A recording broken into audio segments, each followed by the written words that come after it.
A man was stabbed to death in Ocho Rios, St. Anne on Sunday morning.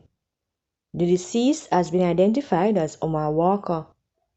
Police report that about 10:40 a.m. Walker got into a dispute with another individual in the vicinity of the Jamaica National Bank. According to lawmen, a knife was brought into play and Walker was stabbed multiple times. His attacker then fled the scene. Police were called to the scene and Walker was taken to hospital where he was pronounced dead. The death follows last evening's double murder in Priory in the parish when 2 men were shot and killed.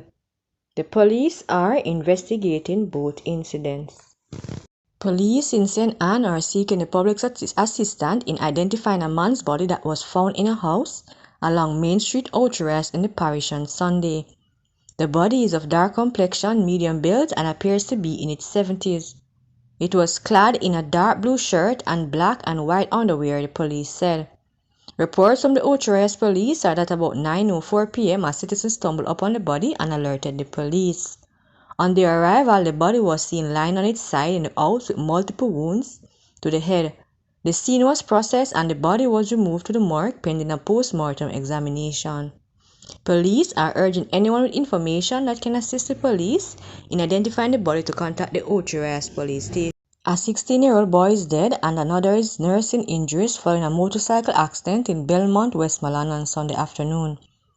The deceased has been identified as Carlos Getters of Roadtown White House in the parish.